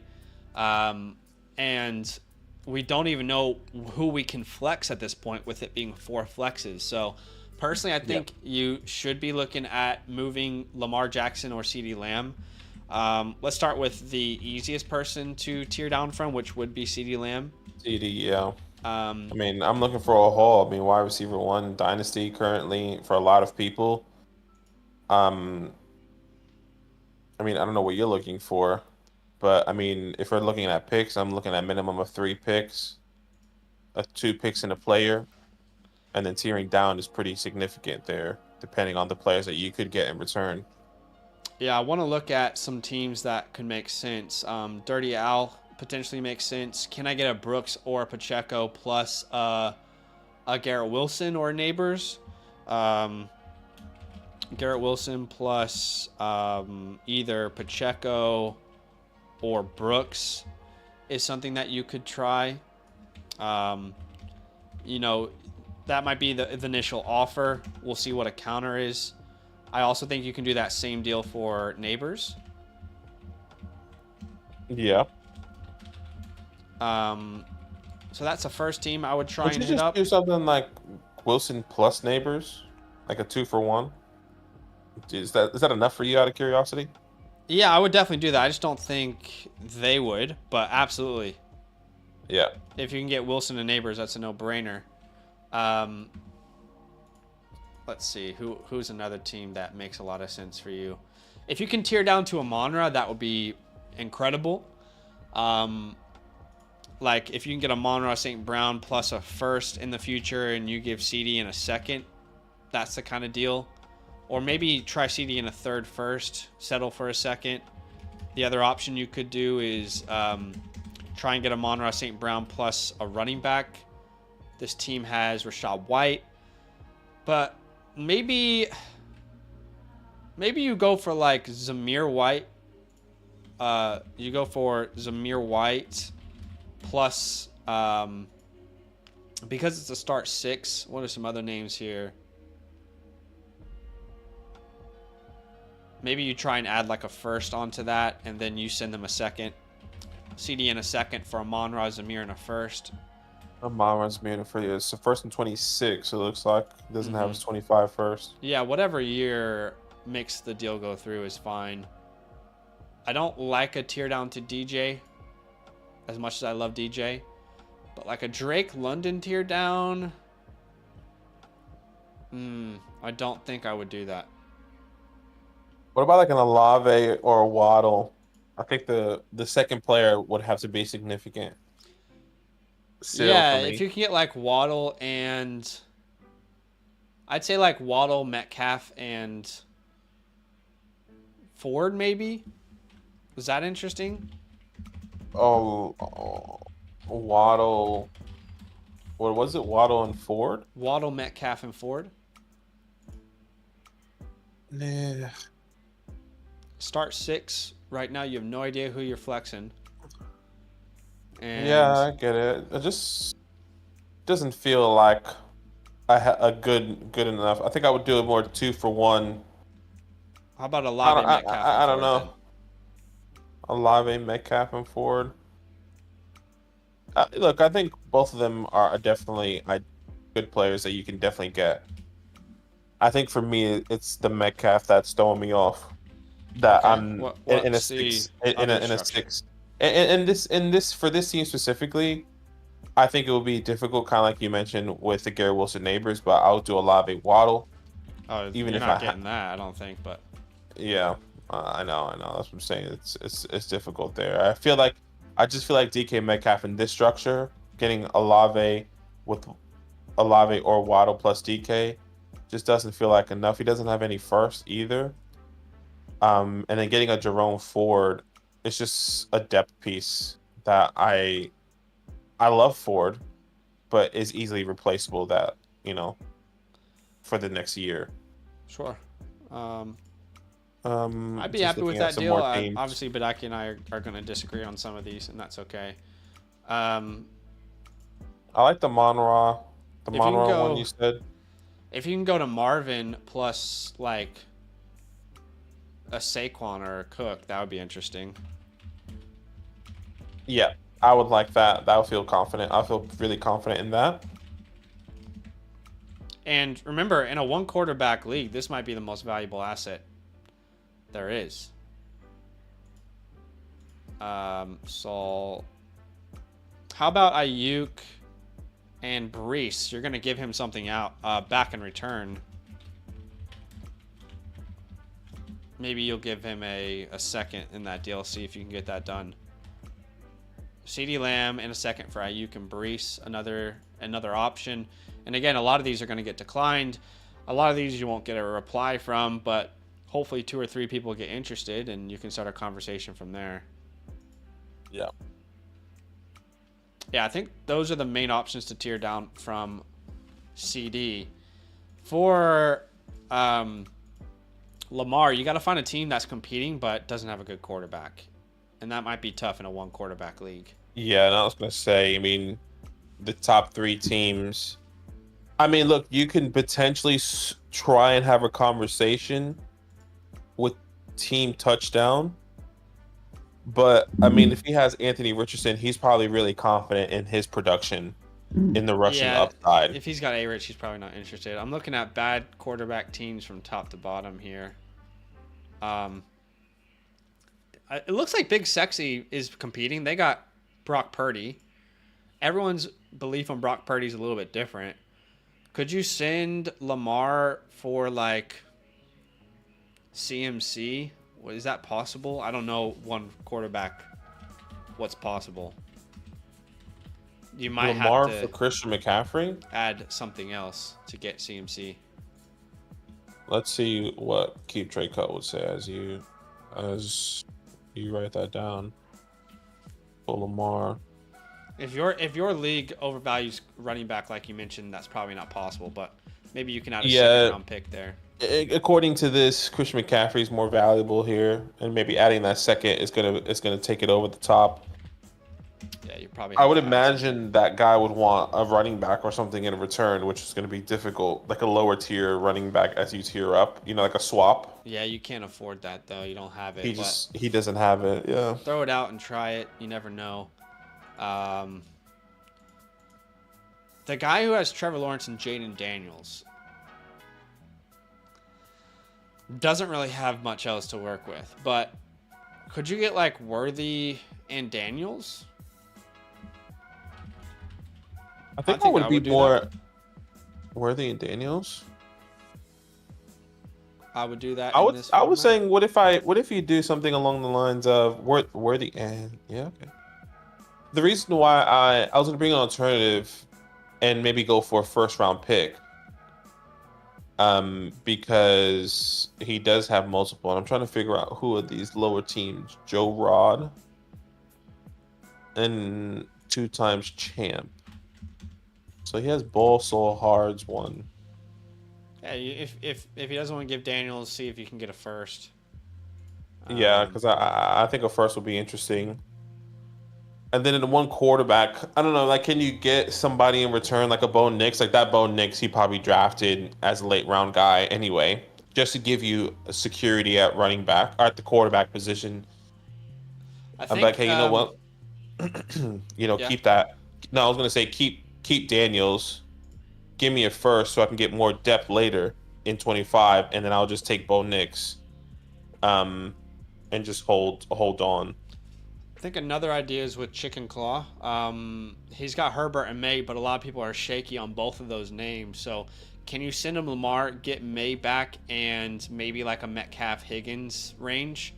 Lamar, I'm going to give you Lamar. Can you give me Metcalf, Higgins, Who else was that? That was kind of those guys in that range for this team.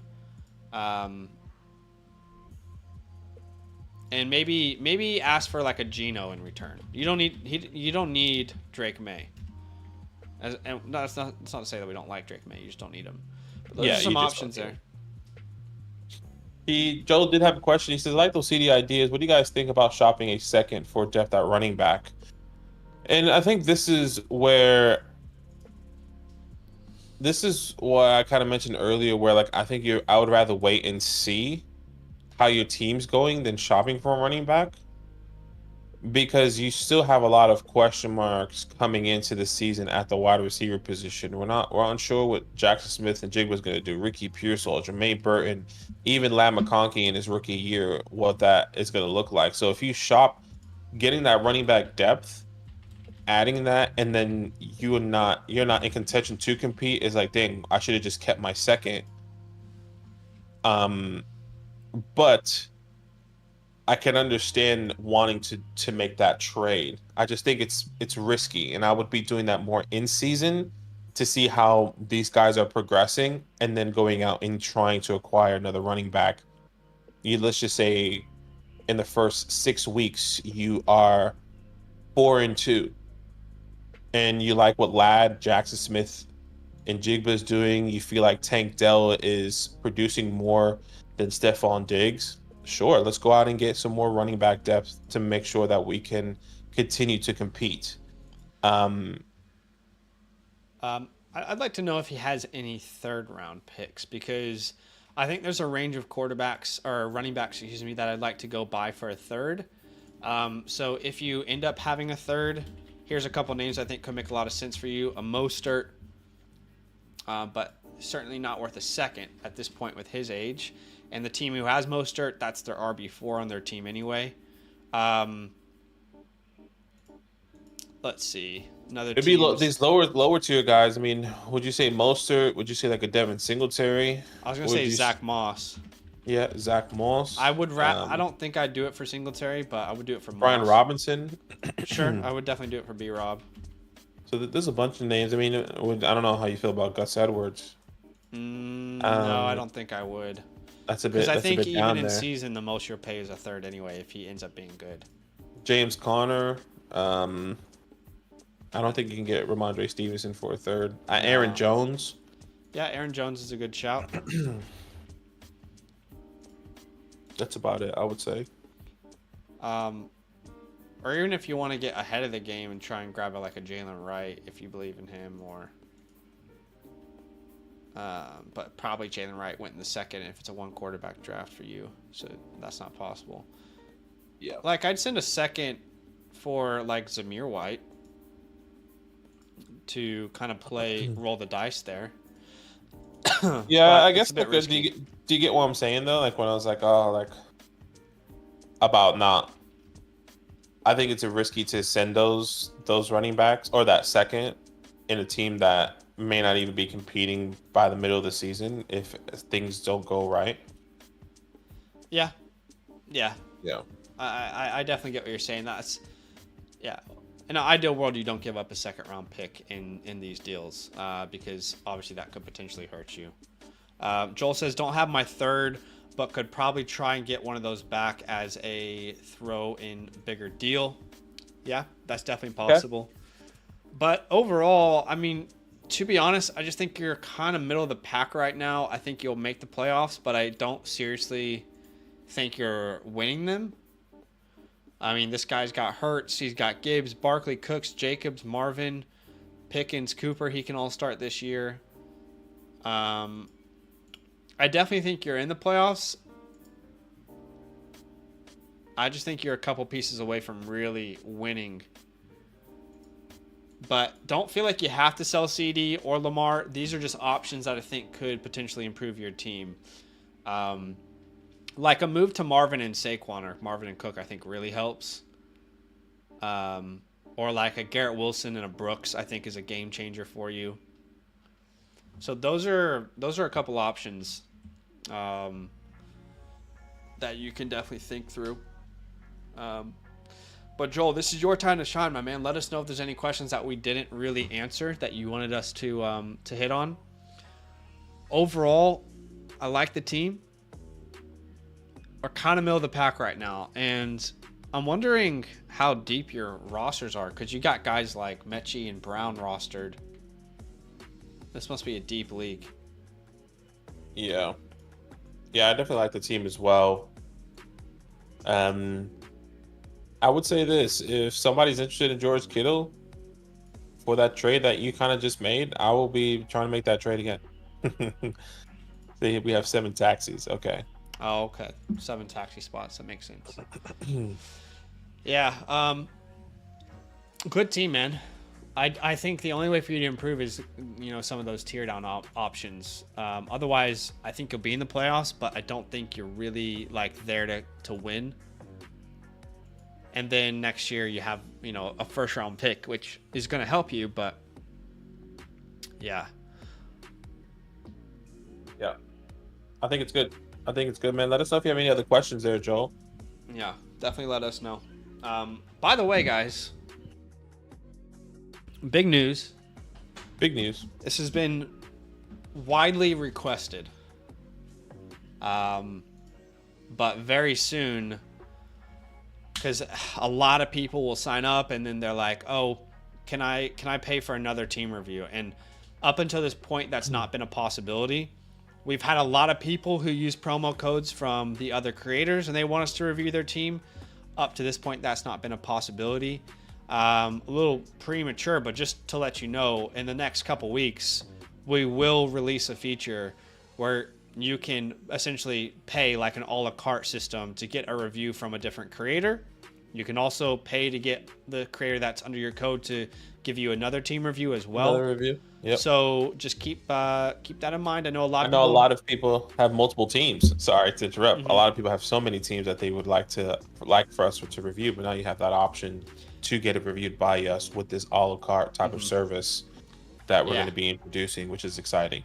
We've had tons of messages from people, the domain guys, the FSC, and people who use Mason's code Flock, and they want reviews. I know people who use our code probably want a review from those guys too. So it's awesome that we're able to offer that here very soon. So check, be on the lookout on the Discord for that notification. But Joel says we don't have a trade deadline, so maybe wait and see. Yeah, don't, definitely start shopping. There's no reason not to shop for some of these options, but no reason to force anything for sure. Yeah. I'm going to send you a screenshot of this over in the hotline. Over on the Flock Fantasy website. So you have this. But we appreciate you, man. Appreciate you big time. Yeah, and I'm pretty sure you have that hotline set up. If not, you have the opportunity to ask more questions there. Yeah. But if not, send us a message and be like, get this hotline set up. Yes, sir. So that has been sent to you over there. We are going to mark that as complete. But of course, we're still on the stream here with you. Just let us know if there's any questions that we didn't answer. He just says, thanks for the insight. We appreciate you, man. Hey, maybe you guys are watching this and you want your team reviewed by us. It's very, very simple. All you got to do is check out the direct link I just put in the comment section. But all you got to do is become a Mother Flocker member with the promo code LAND. I would suggest clicking the yearly option so you automatically get that team review voucher. But once you do that, you'll get us reviewing your team on a live stream. You get your time to shine. That's it for today. We appreciate you guys. Thanks for watching, and we'll see you soon. All love. Oh, Joel says, last question. Would you shop Hawk for a flex? Sure. Absolutely. I'd be open to shopping either one of those tight ends that you have. For something. If you're going to move George, try and get like an Ingram cheaper or, a Pat Fryermuth cheaper. But if you're going to move Hawkinson, just make sure you get something, value equivalent. Agreed. If you go to one quarterback rankings, let's see here, like a value equivalent name, let's say a wide receiver in the community's eyes. If it's a tight end premium, this is going to be obviously higher, but like a Pickens makes a lot of sense there. Brian Thomas Jr., a DK, one of those kind of names, I'd say is the equivalent value. But anyway, appreciate you. All love, guys. We'll see you soon.